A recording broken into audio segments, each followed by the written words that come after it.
G'day everyone, welcome to this edition of DURKO's Notebook for the 2024 Belgian Grand Prix. If you're into conspiracy theories, this is certainly a weekend to talk about them. Got a lot to talk about, so pull up a pew, sit back, relax and enjoy the show.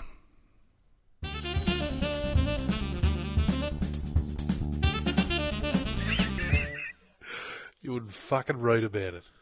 So for many years they were talking about taking the Spa-Francorchamps circuit away from the calendar. And there is no explanation why they would want to do it. It is in probably my top three circuits of all, and it is just the most beautiful place to watch a car go around, especially a Formula One car in anger, in either free practice, quali or a race. It is just a thing of beauty to watch them go through the mountains. So why they would want to get rid of it is beyond any question. I don't know why anyone would want to.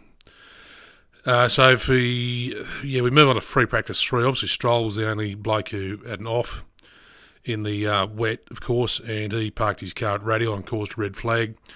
Then people say, oh, poor Lance, but he was the only idiot who went off. So he's going to get himself to blame there, and of course Dad will pay for the repairs.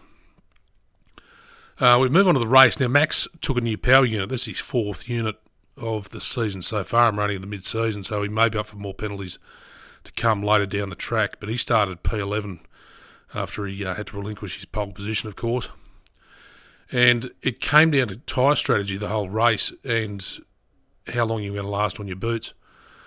Now, the conspiracy theory, of course, came out because George Russell, he really got the perfect setup for his car, his Merc, and got the tyres, the hard set, really dialed in well and was able to drag them through with just a one pit stop for the whole race. So it was a good strategy call from Merc and really good tyre management by George to be able to bring the car home. Now, of course, the sad thing was the FIA delegates decided or made the decision that George's car was 1.5 kilos underweight.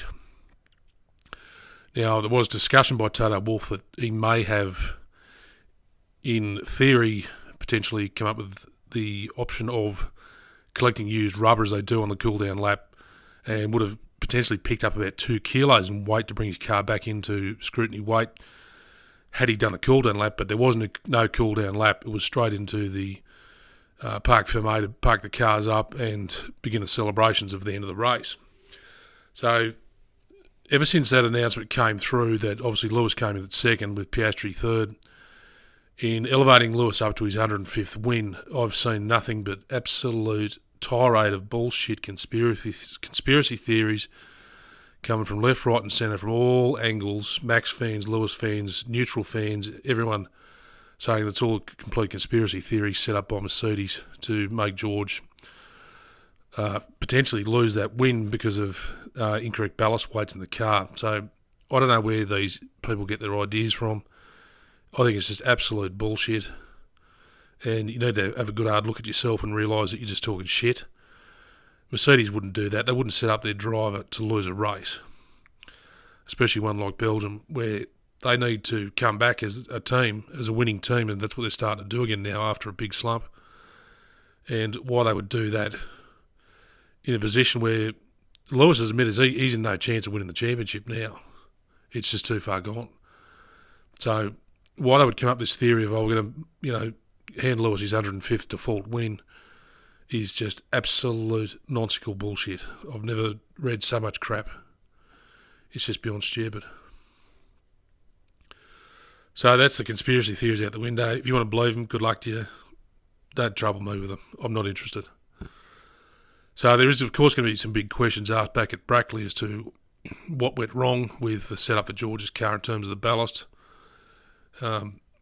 But yeah, I feel sorry for George. He's lost the win and he outrightly won it and should have been handed the win. But technicalities are technicalities and rules are rules. They've got to stick to them. And his car was underweight. Yeah, so McLaren, again, they look strong all weekend, especially with Piastri, and Norris was looking good as well. So McLaren is still believed to be the car to beat. Now, sadly, the revolving door at Enstone keeps swinging, and Bruno Firmin has lost his position as the team principal, of course, at Alpine, and they're going to parachute another bloke in. Now, a lot of questions being asked. Is this as a result of Flav swinging the axe since he's come back to the squad as a consultant, so to speak? So we'll see what Alpine do. Are they going to take Merc on as a customer engine, or are they going to potentially sell the whole team, the whole setup, and walk away after many, many years of being in the sport? We'll have to see what the Renault group want to do, especially with the Alpine brand. Yeah, the big questions are on Chico. Obviously, he qualified second and came in at 8th. Helmut at Marco's come out and said, it's just a garbage result, shit result. Should have done better. It's more of as expected of him, of course. And there was to be a team meeting today regarding Checo's future, so we'll have to wait and see what the media brings out for that.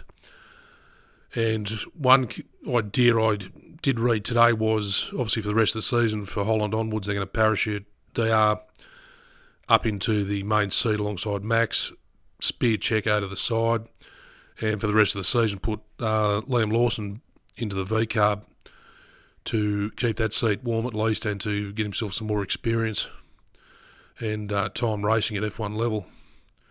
So for Checo, it could well be curtains for his career in F1, and especially with Red Bull Racing, and he might be looking for a seat next year with whatever team could potentially take him on, because we don't know what's happening with Antonelli, we don't know what's happening with Sainz, and we don't even know what's happening with Sargent. Can't see Williams retaining him, but it looks like Sainz is either going to go to Merc or to Williams at least, but nobody knows because it's just dragging on.